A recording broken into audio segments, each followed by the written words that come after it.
Good morning. Well, I have to say that was absolutely the best night's sleep I've ever had in this car. Fell asleep about, 9 o'clock and woke up at 4 o'clock in the morning.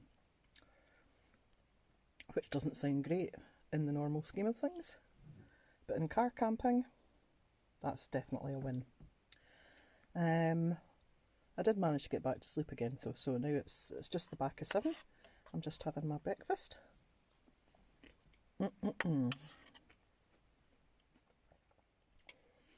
So the plan for today is to head off down to the fairy pools and try and get there and take some pictures before the torrential rain starts up again, because we had some of that yesterday and we're going to get some of it today round about, 10 o'clock or something. So I've got to be quite quick and get there as soon as I can.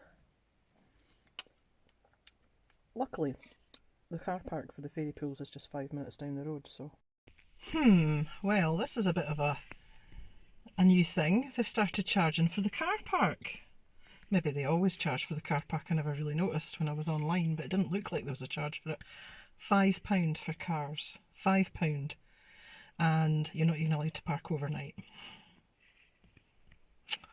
Good on you, Skye, you're really cashing in. It is in all fairness, it is a very, very, very popular spot. And it's literally 5 minutes away from it's a minute's drive away from where I was parked before for free. So I should have just walked from there, but okay, let's see how this goes today then. Woohoo!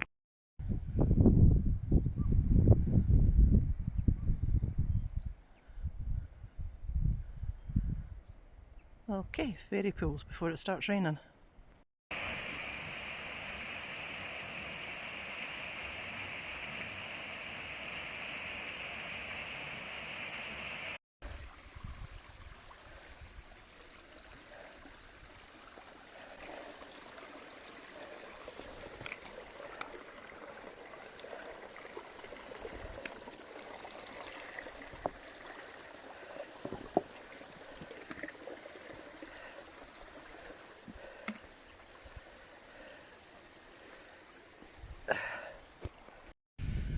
So that little shack right in the middle there at the top under the hill is where I've come from, and I reckon I'm about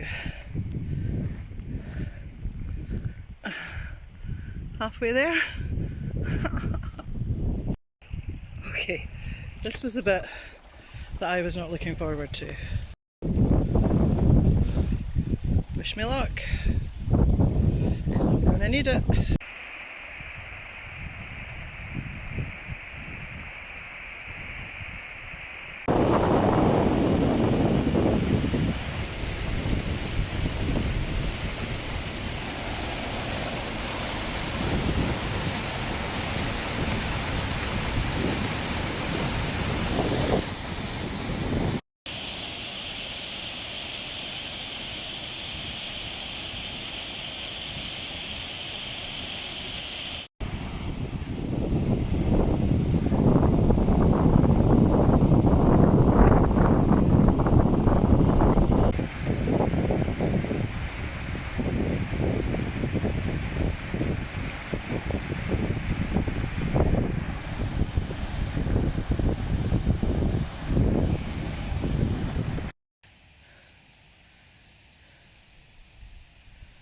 Well, it was totally worth getting up at the crack of dawn to come up here, beat all the tourists.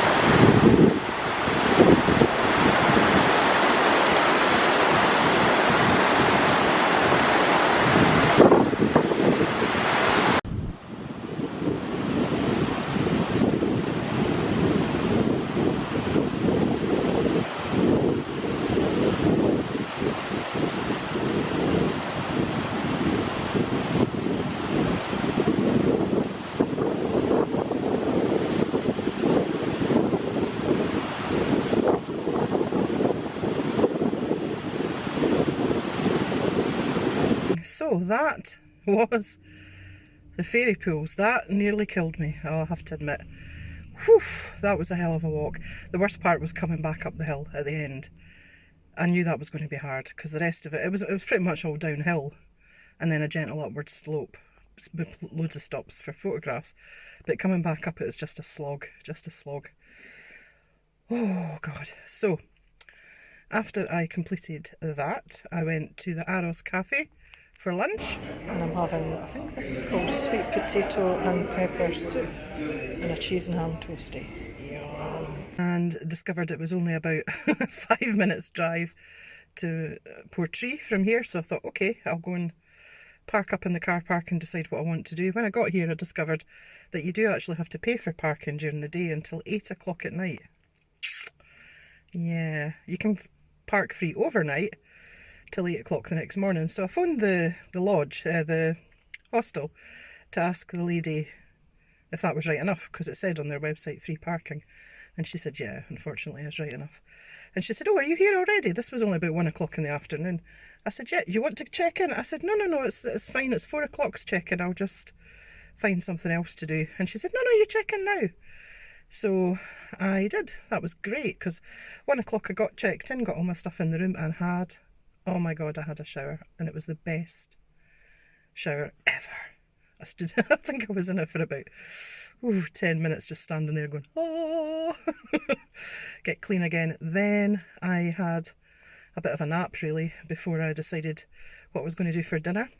And it turned out that there was a pizzeria right next door to the youth hostel. So I started to eat it outside, but then it started raining. So I booked it back to the youth hostel and finished it off in the wonderful, very brightly coloured dining hall. The whole building gave me a headache. It really did. It was the most incredibly brightly coloured on the outside and on the inside place I'd ever been. It was like an acid trip. And not that I've ever had an acid trip, but I imagine if I ever did, that's what it would feel like.